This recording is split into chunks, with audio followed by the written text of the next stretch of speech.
For many gods, housing a part of their soul within an object is no difficult feat. But those who can perform such delicate partitions as this are rare, even among the gods.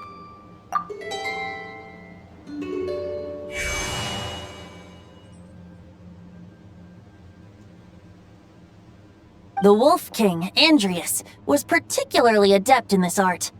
Otherwise, no remnants of his soul would have survived till the present day. Huh? The bard's back? Toadif Bard? What are you doing here? Maybe the god of Animo guided me here. For it appears that someone is in need of a tale from the distant past. And our wolf friend doesn't seem too keen on recounting it himself. Who better than a bard to do the honors? Lord Boreas, do I have your blessing to share this story?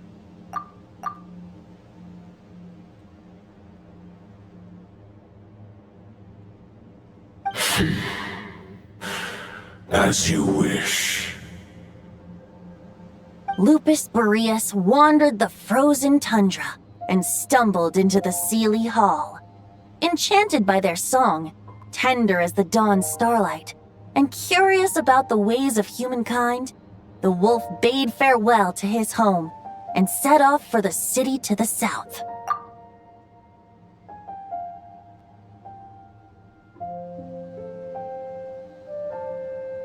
As the high tower crumbled and the fierce winds fell silent, Lupus Boreas, who once had hunted with the storm winds himself, looked within and inquired, was the shelter he provided for humanity really any different from that given by the reclusive king in his tower? The wolf entrusted those under his protection to a new god and quietly returned to the frozen north. There, in a palace long since abandoned by its former master, the great wolf closed his eyes and slept. 500 bitter winters passed, then 500 equally frigid springs. He slumbered undisturbed until a night stumbled in from the cold, just as Lupus Boreas had once done at the Sealy Hall, and awoke him at long last. The night asked the wolf to join him on a journey south, to see once more the land that had all but faded from his memory. The gentle wolf, unwilling to refuse the human's earnest plea, split his soul into two halves and left his home once more.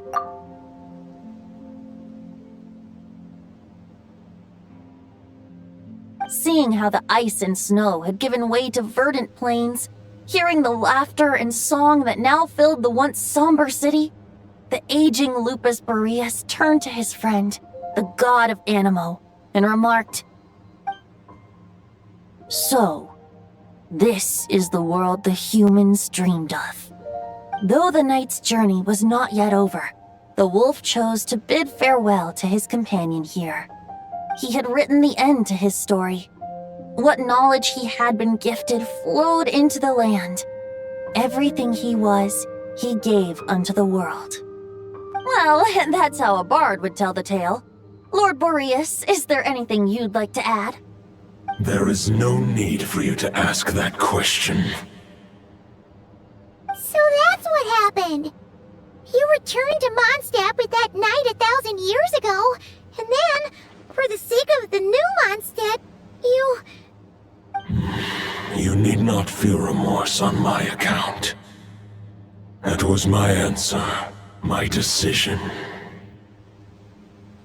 If anyone should feel regret, it is the part of me who remained and not cry. I fear Andrius has not found peace in his heart even to this day. That is surely why those vile aberrations were able to exploit his weakness, sowing the seeds of all the turbulence that has ensued. But we followed Boreas' trail in Nodcry. We investigated and discovered no signs of instability. Andrius should still be slumbering by the lakeside. Perhaps all the recent turmoil in Nodcry has had unforeseen consequences. And there's more. I detect another familiar scent from across the ley lines.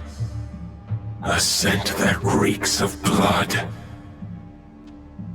Oh, the White Knight who became the Bloodstained Knight? The mightiest knight of Boreas? But wasn't he from 500 years ago? You think he's immortal or something? I remember him as just a man. His lifespan should be no longer than any other of his kind.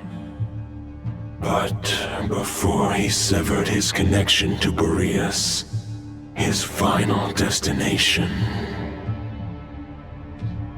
it was the ancient kingdom of Conria, as you call it. Beyond that, I know not if he lived or died. If you want to get to the bottom of this, I'm afraid you'll have to make another trip to Nodcry yourselves. As luck would have it, another old friend of ours just so happens to be free right now. If you ask him nicely, he might give you a lift. That could save you a lot of time on the road. No wonder I can suddenly sense the east wind's presence. If even Mondstadt has been affected by the fallout, Nodcry must be in real trouble by now. I hope Varka can handle it. Varka? Is he in danger? I believe too many passengers would slow our dear friend down.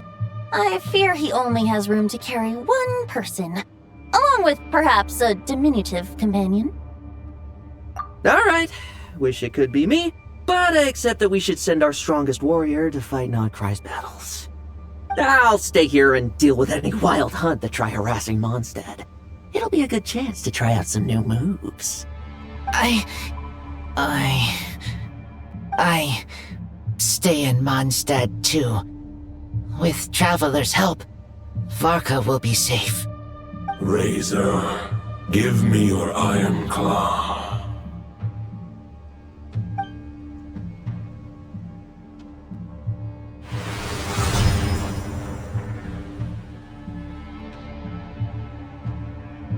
Golden-haired traveler, give this token to the current knight of Boreas.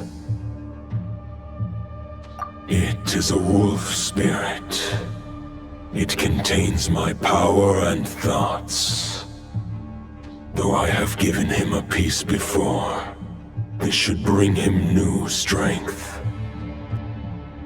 The Dominator of Wolves once bestowed the power of his soul upon his pack, strengthening their hearts and sharpening their claws and fangs. But human hearts and flesh cannot bear the soul of a wolf directly. It would be akin to forcefully merging a human and a wolf into one being. They would descend into chaos.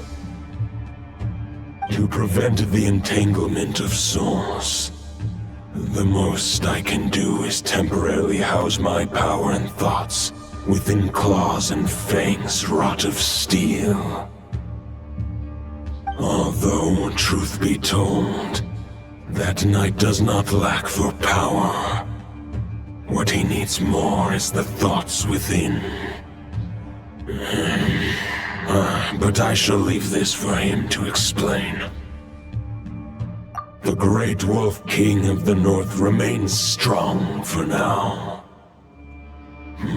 Besides, do I not have the protection of my Lupus? I will protect Lupus. The North and Varka, I leave to you. Just give me the word whenever you're ready.